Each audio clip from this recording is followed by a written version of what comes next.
just got on the plane to go to Kotlik. We're going straight there instead of stopping at a different town. And this is the plane right here. There is an anonymous quote that says, "Outside of the comfort zone is where the magic happens."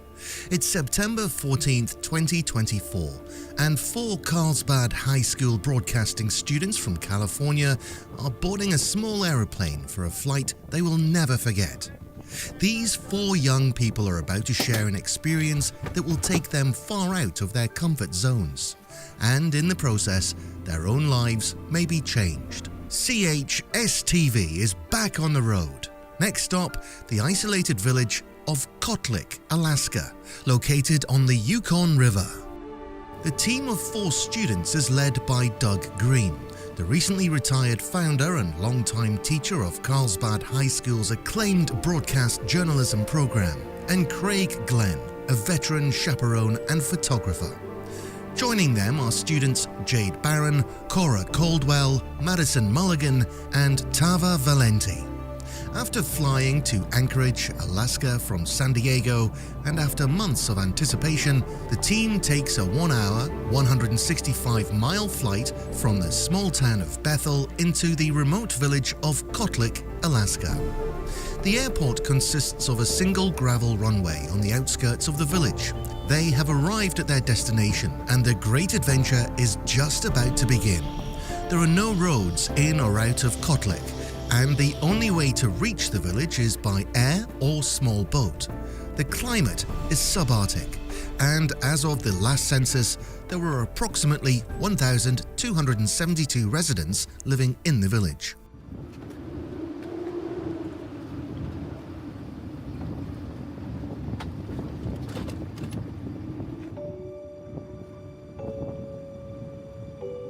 It's very surreal. I've never been in an environment that's this flat before. We just arrived in Kotlik, Alaska, and we're walking from the airport to into the town.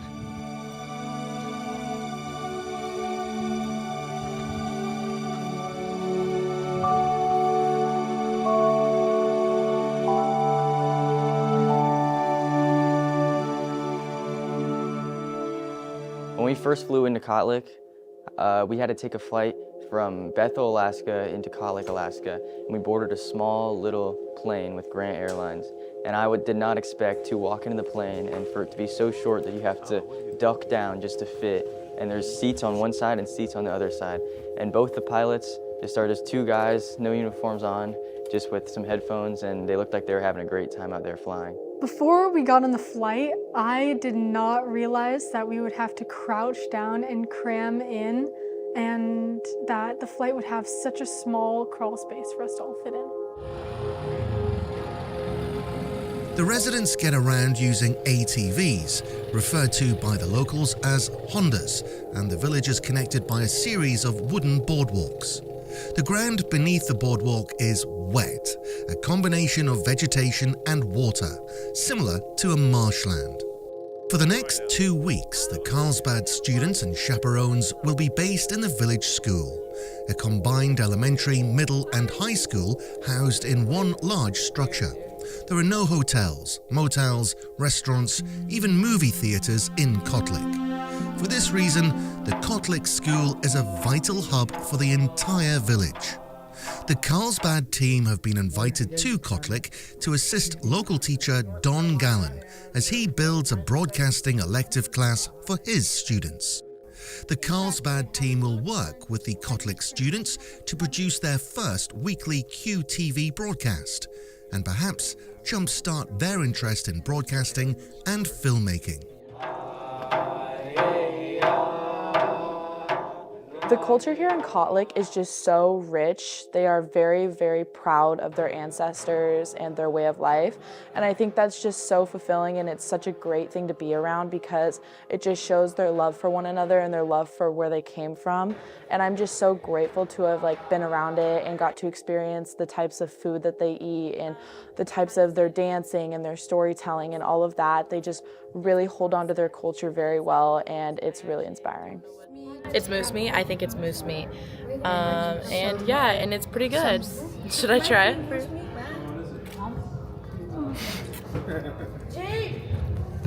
It's good.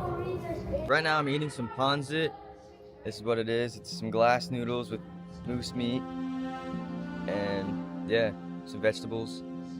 And Bam gave this to me. So I'm just eating this for breakfast.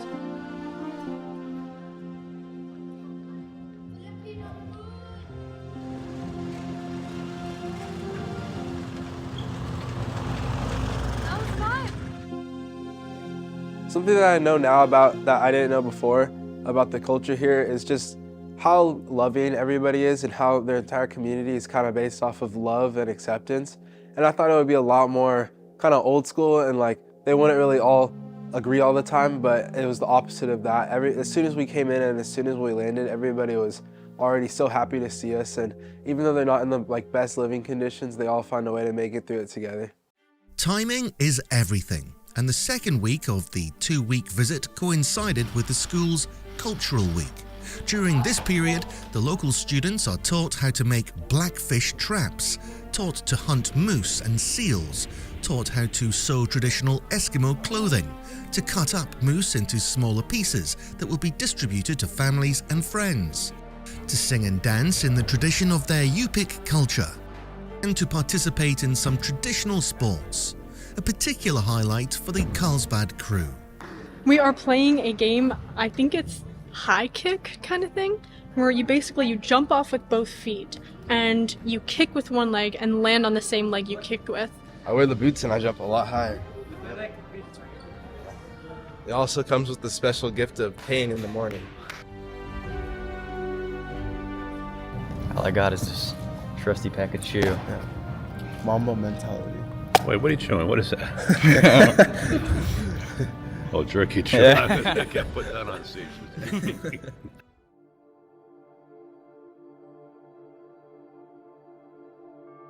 Kotlik has taught me that we need to look up to and respect our elders and seniors so much more than we do.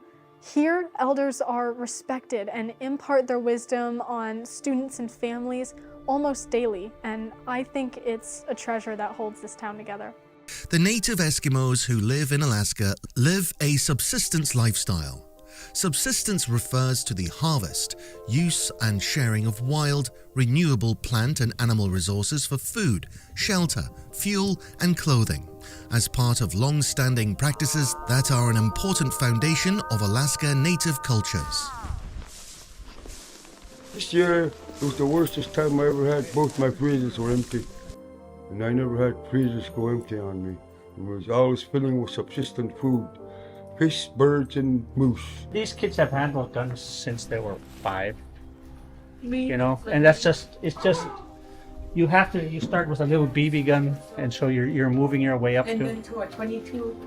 Yeah. And then 12 B. Yeah. Or 10. So you're learning that safety, and you're going out with somebody. So we do that safety when we go out with somebody. If you were to catch a full moose, how long would that feed you? Depending on the size of the family. If it's a big family, it might last up until December. But if it's a smaller family, yes, it can pull them through the whole winter. I would say he could put his camo jacket on underneath the jacket. Okay. Do you have the camo jacket on underneath? It suggested you put that on underneath. Camo jacket? No, I just have 2 hoodies. I have 2 hoodies though. What do you think? 2 hoodies and that? He's good with it. I should say he should take it just in case.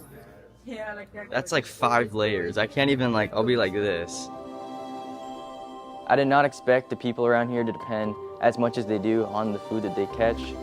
A lot of their food is solely just dependent on how much moose they caught or what type of moose they caught. And if you happen to get a bad moose or a bad seal, then you just have to deal with it.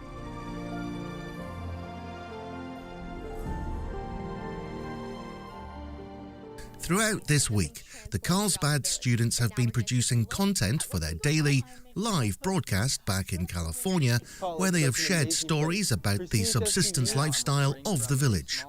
With an audience of just under 3,000 viewers each morning, it's safe to say that an entire California school community is now aware of this small indigenous Yupik village on the banks of the Yukon River. The absolute highlight of this trek to Northwest Alaska has been the friendships the students have made with the young people who live in this small community. They are struck by how happy the kids are, how they find novel ways to have fun. In many respects, they are not that different from kids who live miles away in communities that bear no resemblance to Kotlik. Honestly, coming on this trip, I was really scared. I was really scared that we would be super outcasted or just wouldn't understand their culture and didn't want to impose. But on this trip, I've just felt the love from everybody around, and all the kids and all the teachers are just more than happy to have us here. And it's just been such a great experience to be around them and just like for them to be so proud of like their lives, even though it's just they come from little and they just have so much to give us and just so much love to show and spread, and it's just really cool to see. The 2-week visit has come to an end, and after a difficult goodbye, the Carlsbad group heads out to the lonely airstrip on the edge of town. A Cessna Caravan will take the crew back to Bethel, Alaska, and the flight is just long enough for the team to marvel at the beauty and isolation of this remarkable part of the world. So what do these young filmmakers know now that they didn't know then? They know that the world is filled with stories just waiting to be told, and that it's both an honor and a privilege to tell those stories.